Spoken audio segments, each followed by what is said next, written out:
in the very beginning, we're going to be talking about a few stories that occur in chapters 4 and 5 in the book of Mark, which is the New Testament, as you know. And so when we refer to it, we're going to read it all together and talk about it in the middle of the sermon. But just mark it so that you're ready to go.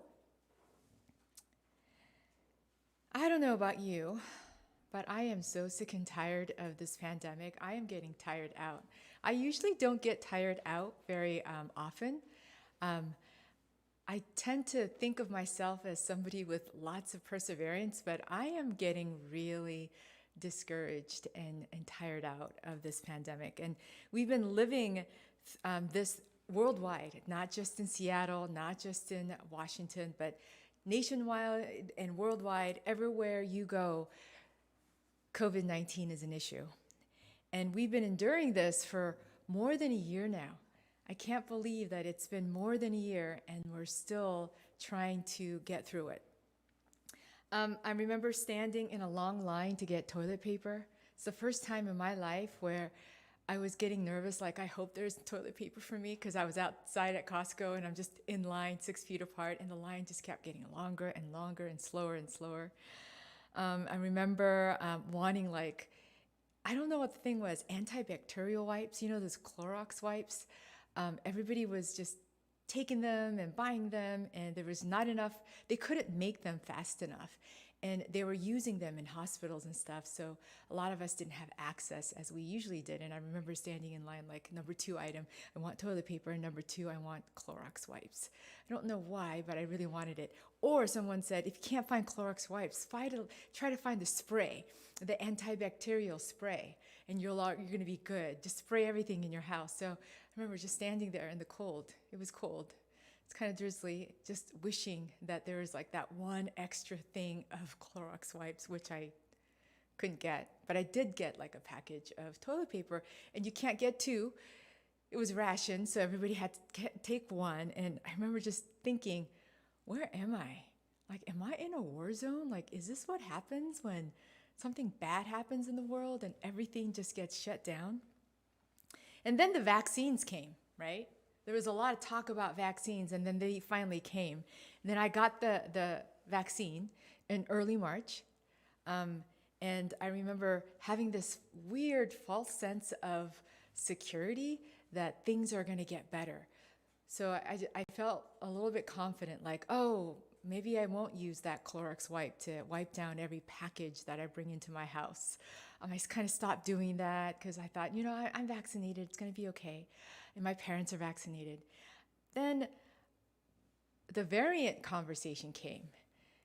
And yes, everyone knows that no vaccine is 100% foolproof. But then I thought, well, if I'm vaccinated, even if I have a chance of getting COVID, then it's not going to be that bad. But then somebody said, oh yeah, it's going to be bad because there's the variants. And so that sense of security went away. And then there was something else, and there was something else. And now looking back, there was no sense of security, period, at any moment. As soon as I had a glimmer of hope that things are going to get better, like, phew, I'm vaccinated, it's going to be okay. I can go places. Then there was another fear, and it just kept compounding. No hope seems like it's a lasting one on this planet. Nothing so far has given me, since the beginning of the pandemic, 100% assurance that things are going to be okay. And I don't think it's going to come. There's always that level, that percentage, that chance that something could go wrong. So in reflecting on this pandemic, just sitting around my house and thinking about, like, what am I going to talk to our youth group students about this Sunday? I was thinking about the pandemic and thinking, I should start a new series called Pandemic Faith. And that's what we're going to be doing for the next 3 weeks. And when I say pandemic faith, it's not just like having faith during a pandemic. It's kind of like, how do you have faith when everything else is so chaotic and everything is in a frenzy, pandemic or not? So for the next 3 weeks, we're going to be talking about the crazy world, frenzy, and how Jesus brings peace. Today, in particular, how Jesus brings peace even in chaos. So I've heard many youth group kids say life is so hard. I've actually heard people say this out loud, like whether it's on social media or whatever, it's like a post they put up. And I've said this myself many times, even in one single day. Life is so hard. Why is this so hard? It just doesn't let up. And I thought when I was little, I wanted to be an adult really, really fast. I wanted to grow up fast because I thought if I'm an adult, then I'll have less stress. All of the stuff that I have to deal with in middle school and high school and even college, those things are all going to pass, and it's going to be great when I'm an adult. I'll be in control. I'll have my own car. I'll have my own house. I'll have my own money. Then I don't have to, be at the beck and call of my parents, and everything's going to be okay. Well, I'm living proof that it just gets harder. Not to rain on your parade, it just gets different. The hard is different, but we're never 100% free from hardship as long as we're on this planet. So for some of you, though, I empathize because when I was growing up, I didn't have a lot of the stuff that you have now.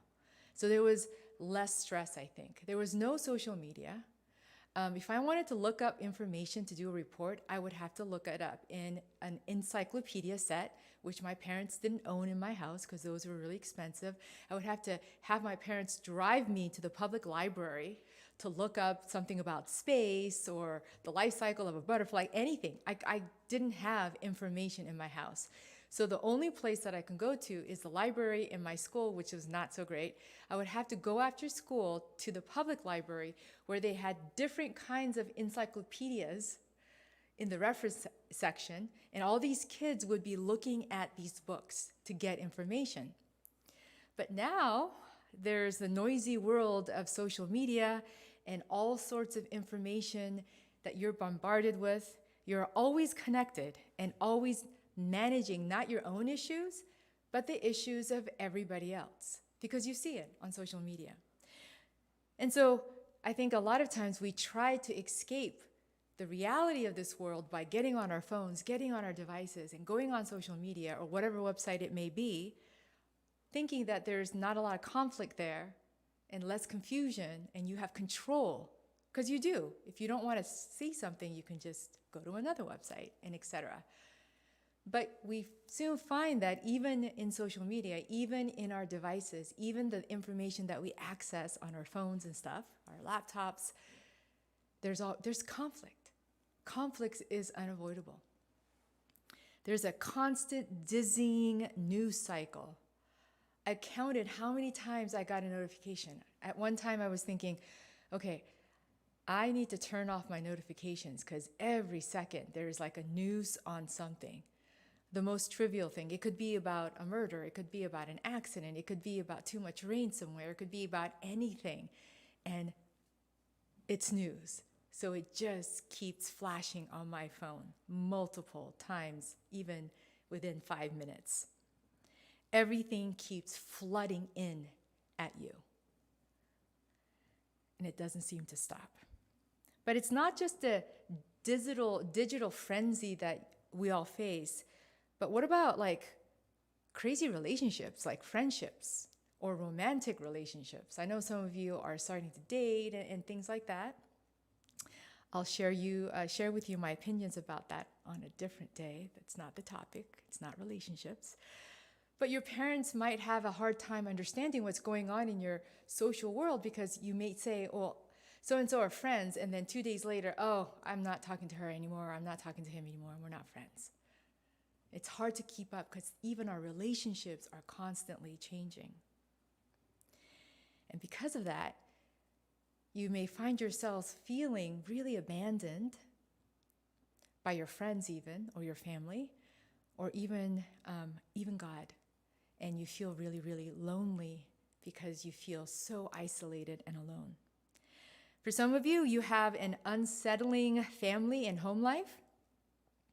Maybe you have divorced parents, or they're getting through a divorce, or something's happening in the house. You just don't know, but something's happening and you may be in the middle of it.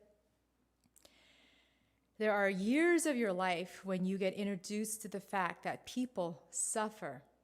These are the years when you finally realize that there's suffering in the world. In elementary school, excuse me, it's not as bad. You're a bit shielded because you don't have access to all the information. But when you hit middle school, you start seeing that there's a lot of suffering and that the world is not as nice as you thought. And often, the world doesn't make sense. So these are some of the experiences we're going to talk about in this series for the next 3 weeks. But each time we talk about a topic in this Pandemic Faith series, we're going to be connecting experiences that Jesus had himself that were kind of crazy. He was kind of in a frenzy, in a culture where there's craziness and frenzy and instability. But every time we hear a story in the Bible where Jesus was involved, there was peace within that chaos. There was always peace in chaos. So my hope is that we don't run away or fear chaos or craziness or however you want to characterize it, but that we embrace it because Jesus is in the middle of that storm, that craziness, so to speak, making sure that he's in control.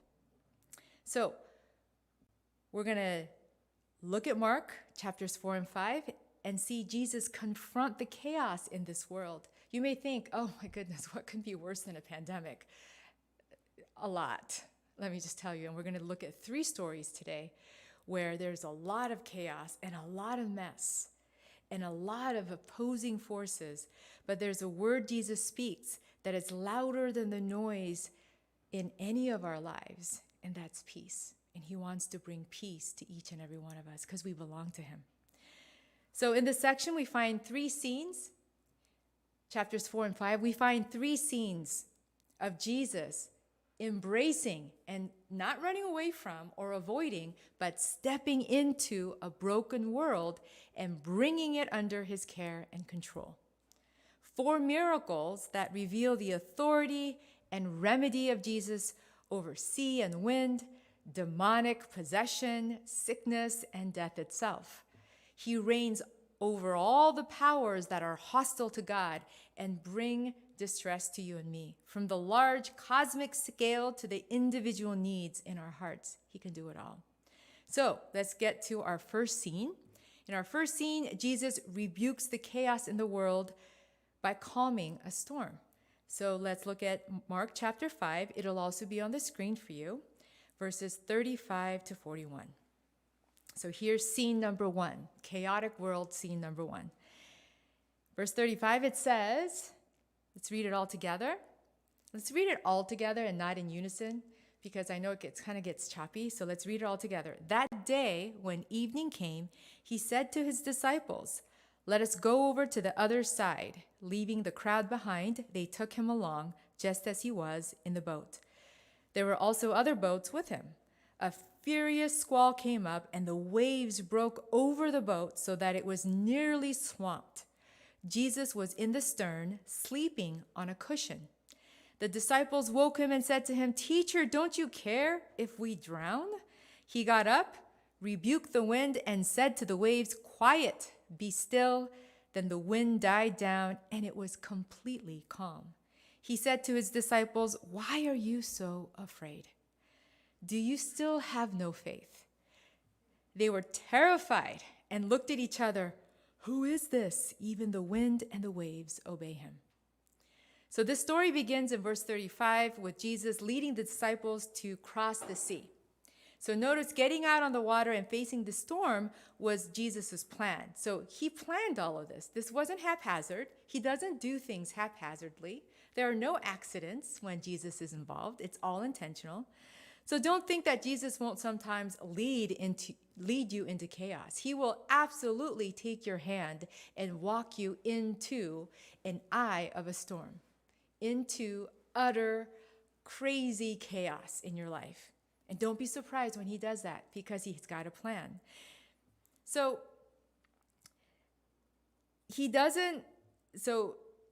everything can feel like it's unraveling. And for the disciples in the boat, they're getting freaked out, right? They want Jesus to do something, and he's sleeping like a baby on a pillow. And so they're getting mad and upset and impatient, like, do something. How can you sleep? Like, we're all about to die. Like, water is like inside our boat. But Jesus doesn't try to escape the situation or tell them to jump off the boat and all of that. Too many people, when they encounter difficult or something that feels like a huge challenge that's beyond them, they get disillusioned, meaning they freak out and they want to bolt. It's like this fight or flight response that we have, and we just want to leave the scene with the chaos. They think something's wrong. And so they want to get out of that friendship. They want to get out of that class. They want to go to a new church because it's not working out. They want to go to a new school. They want a new family if they could. They want to escape. But sometimes we're right where Jesus intends us to be. So when you face conflict, instead of wanting to bolt and get the heck out of there, and it could be this church, it could be your school, it could be your art class, it could be anything. You need to think and stop and say to yourself, maybe Jesus put me here in this chaos for a reason. So in this first scene, as storms come, and the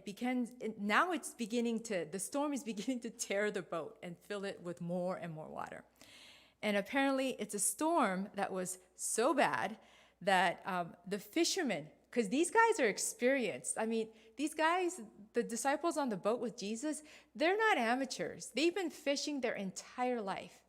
They know what storms are like. They know what to do, but they're getting really scared because it was so sudden and intrusive. But Jesus is asleep.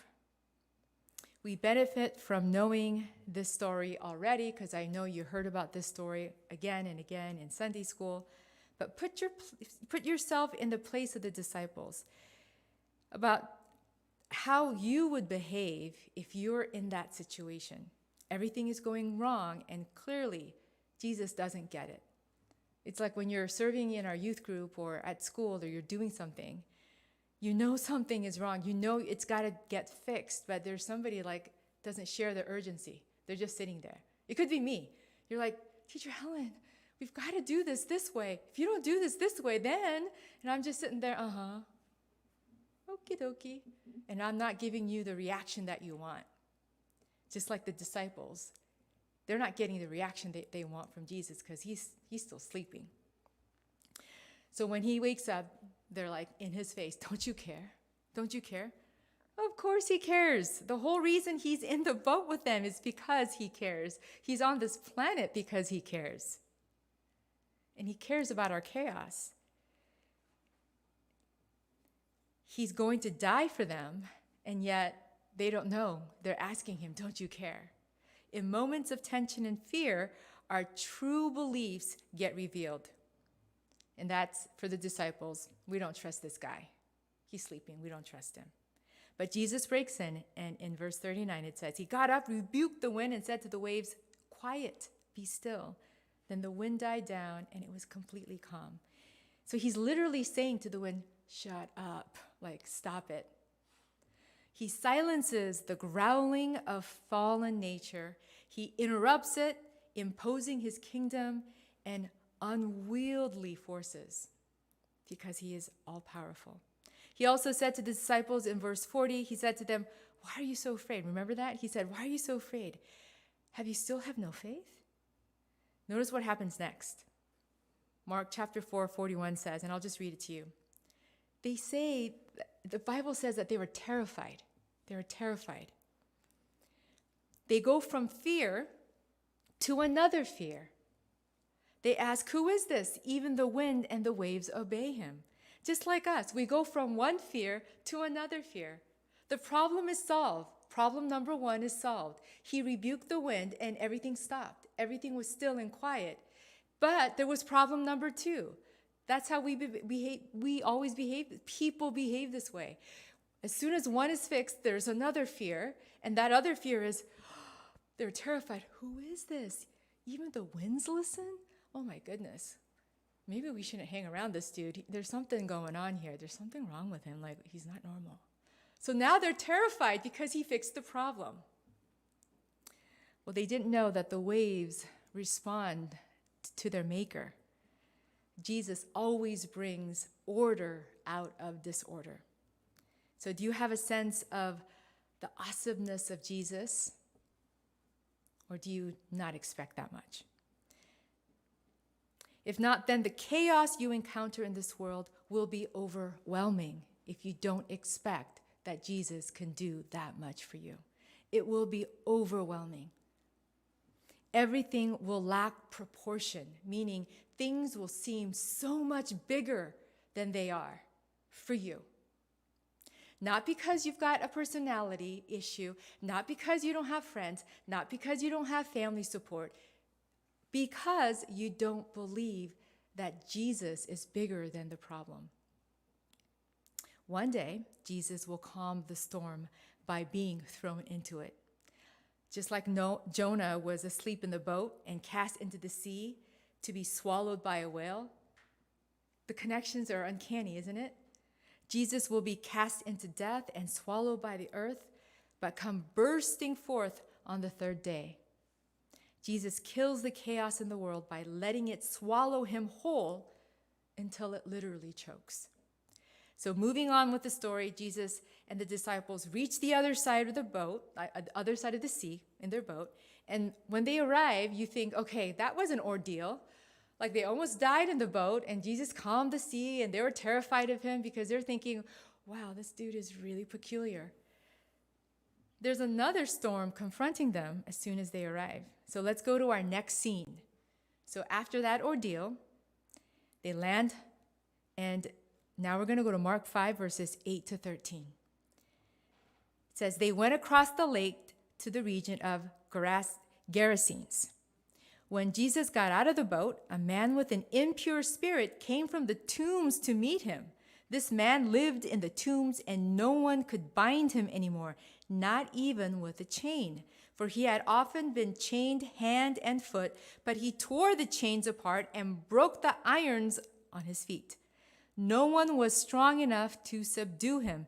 Night and day among the tombs and in the hills, he would cry out and cut himself with stones.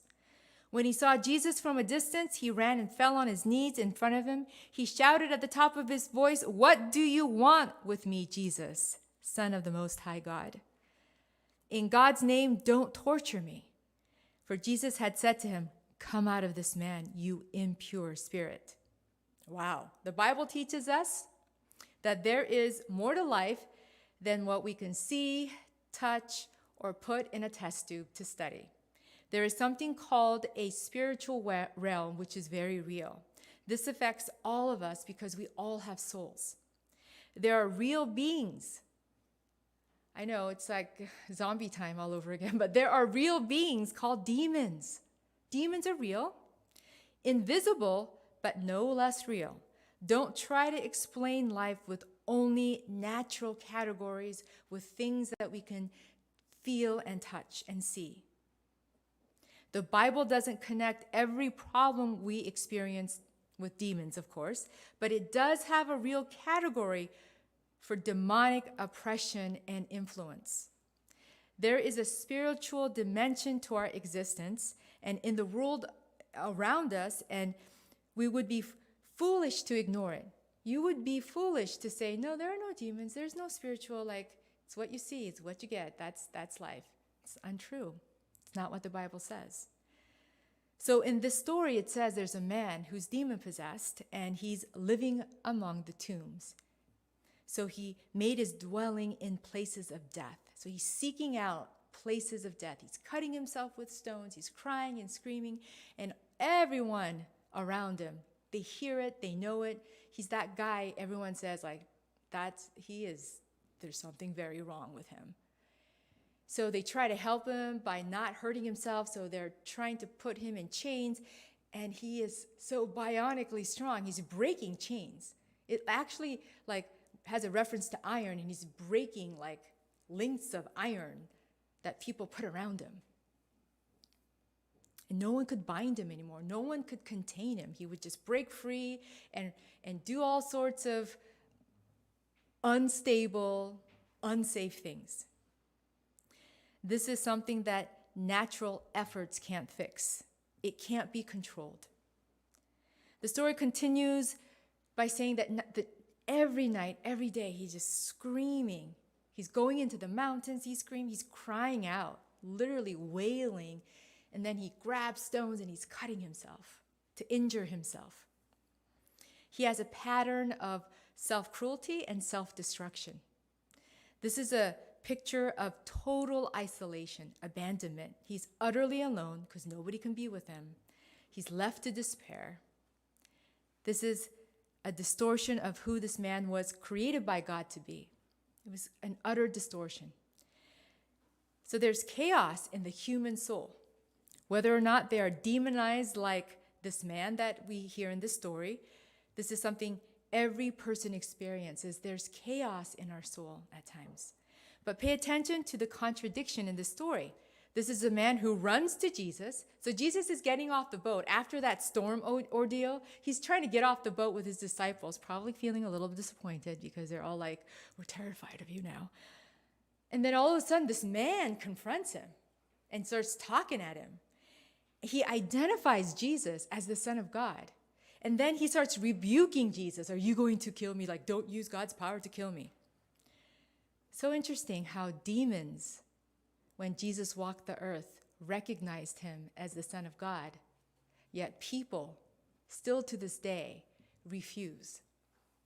Right away, this man who was demon-possessed said, you are the Son of God. Jesus, the Son of God. So we can be actually just like this man, and you might be thinking, oh no, I am not like that man, but actually we all are, myself included. We're so close to freedom and yet still wanting to cling to what held us captive. We all know that Jesus died for our sins and that we are free and the bondage is gone, yet we revert back or we go back to our old ways. We kind of crave it. We go back because it's comfortable and it's familiar. And then, of course, you know in the story, Jesus restores him, and he takes radical measures. And I want to just read to you Mark 5, 8 through 13, because it's quite interesting. And it says, for Jesus said to him, come out of this man, you impure spirit. That's where we ended. There's more. Then Jesus asked him, what is your name? My name is Legion, he replied, for we are many. And he begged Jesus again and again not to send them out to the area. A large herd of pigs was feeding on the nearby hillside. The demons begged Jesus, send us among the pigs, allow us to go into them. He gave them permission to go in, and then the impure spirits came out of the man and went into the pigs. The herd, about 2,000 pigs, friends, 2,000 in number, rushed down the steep bank into the lake and were all drowned. The demon's purpose to this day is to destroy the creation of God. Jesus shows us these forces will never again enter this man's life to torment him. Jesus restores the man to wholeness. Let's look at the new picture of this guy. In Mark, when you read along to verse 15, it says, when they came to Jesus, they saw the man who had been possessed by the legion of demons, sitting there dressed and in his right mind, and they were afraid. Again, the disciples were afraid. So do they celebrate what they find? No, they beg Jesus to leave. The men cared more about their herd, the herd of 2,000 pigs that died. The people cared more about the 2,000 pigs that they lost versus this man who was acting crazy for so many years and is totally sane now, fully clothed and calm and in his right mind. They had no patience. God's work of restoration in someone else can come at a cost. Do you have patience for that?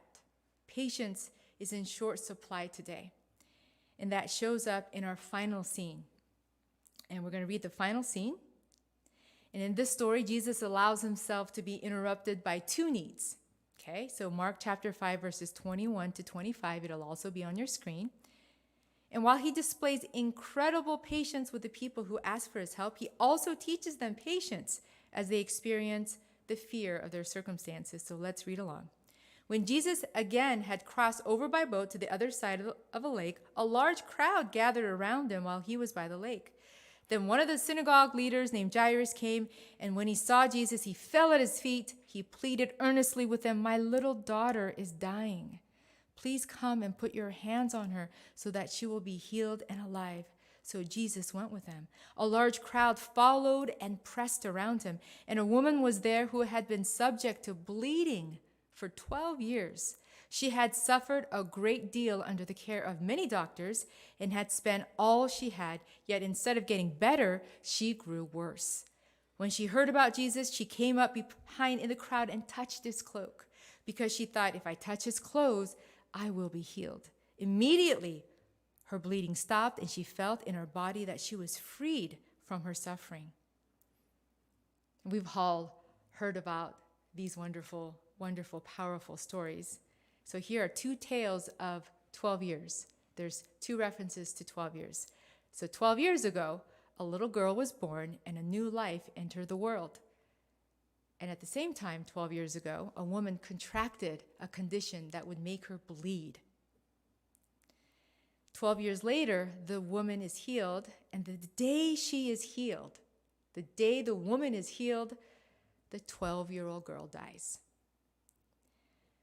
This woman is constantly in pain, suffering from her disease and her cures. She went through all the doctors, no one could help her, and is constantly considered to be unclean. Can you imagine if everyone around you avoided you and said, "You're unclean because you have a disease or you have a condition. No one's going to come near you. You better not touch anything that we touch either. You can't sit down here because it's our chair. You can't touch this because we may touch it. Because if you touch it, because you're unclean, this chair will be unclean. This fork will be unclean. This doorknob will be unclean." So this woman could not even go to worship in the synagogues. She was the unclean lady with a horrible bleeding disease, and no one wanted anything to do with her for 12 years. But Jesus takes time to engage this woman. And just imagine the tension of that moment. There's a man who came to him and said, "My daughter is dying." He stops everything, like the bleeding woman is the most important person on this planet. And that's what our Jesus is like. When there's so much chaos, so many people, and even someone saying, "My daughter is dying. If you don't come with me now, she's really going to die. You have to go now. You have to come to my house." He turns around and notices that he felt his power leave. And he attends and engages in a conversation with this lady.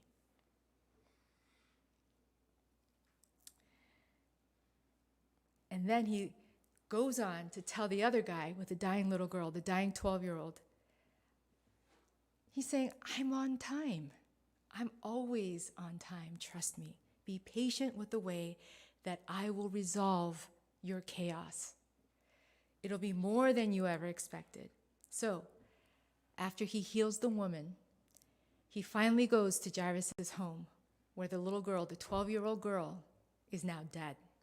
And everyone is now, at that point, by the time he gets there, they're planning a funeral. She is dead. She's not like in deep sleep.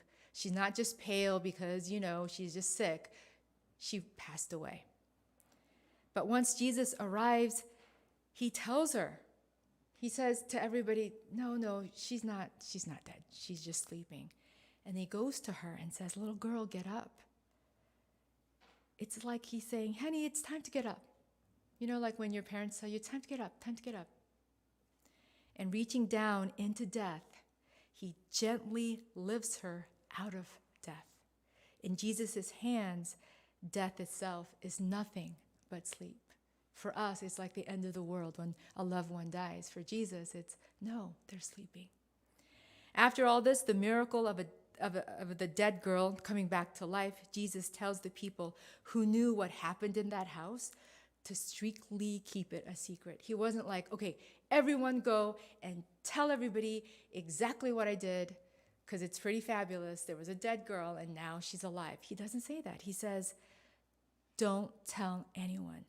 Jesus leaves the scoffers in their unbelief, in their disbelief. They might think, I guess she was just sleeping after all. You know, stories can be made up, right? They made stories about him when he was crucified, when he rose from the dead.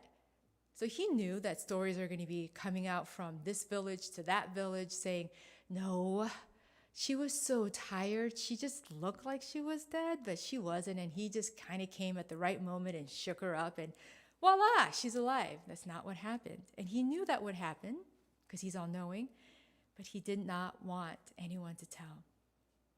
The good news is that Jesus still raises the dead today. He still raises the dead. This is not a story of 3,000 years ago. And this stuff like this doesn't happen, Teacher Helen. This is why pastors always use stories from the Bible, because they can't find any stories from real life. This doesn't happen. It does happen. Is Jesus telling you it's time to get up? It's time to walk around and follow me? Let him lift you out of your deadly sleep and into life, a disciple's life. So where does it feel chaotic for you? Where are you experiencing fear? What feels like it's just too much to handle? I know all of us are going through a pandemic together, but we have to remember each of us are going through our own individual chaos and pandemic in our lives. Pandemics are happening within us. Urgent stuff, crazy stuff, frenzy stuff happens in our lives.